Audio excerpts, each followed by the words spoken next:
l'instant, je suis content de travailler chez lui. J'espère que ça va durer encore quelques années. Oh, j'ai toujours dit ce que je pensais, donc rien à dire. Qui va reprendre l'entreprise? Parce qu'il y a eu une génération, on a travaillé dur, il y a eu l'évolution. Ici, le nouvel entrepôt, les bureaux, l'atelier, tout ça. Ce serait dommage quand on passe à côté avec la voiture sur la 4 voies de voir marqué un autre nom. Tiens. Ce sera encore une nouvelle génération qui commencerait, si ce serait un de ses enfants. Tiens. Si, peut-être quand il va prendre sa retraite. Alors là, je parle en tant que chauffeur, de plus pouvoir décorer les camions. Ouais, pas de tomber dans l'extrême, pardon, mais une petite idée, j'aimerais bien lui en parler, ça pourrait l'intéresser. Je lui ai avoué des secrets, mais je lui ai fait vendredi. Que je me suis présenté une première fois dans son entreprise, c'était 5 ans avant, que j'avais été reçu par son père pour savoir s'il y avait une place de chauffeur, qu'il m'a répondu sèchement « Non, on n'embauche pas ici », et que j'ai eu du mal pendant 5 ans à me dire « Je ne viendrai jamais travailler ici ».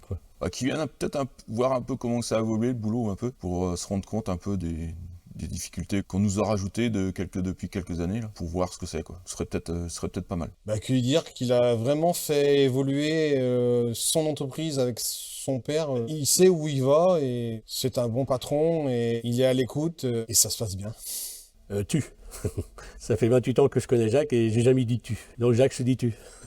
Il me l'a souvent dit, il m'a dit t'es quasiment un des seuls anciens qui dit toujours vous. Et j'ai du mal à dire tu, donc voilà. C'est le seul truc que j'ai pas dit encore. C'est une petite question qui m'a taraudé de temps en temps. Elle dit, la famille de Jacques Cobigot même, donc son épouse et ses enfants, n'ont pas été très souvent dans l'entreprise. Je dis mais c'est peut-être une volonté de Jacques qui ne s'éparpille pas, ou c'est naturellement qu'ils n'y viennent pas plus souvent, quoi.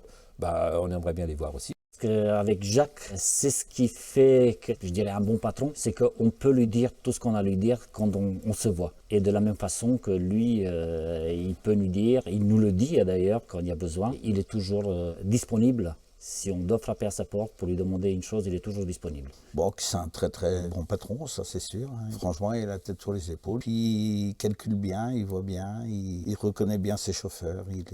Non, moi je le trouve super. Qu'est-ce que j'aimerais lui poser? Quand est-ce que j'arrête Paris?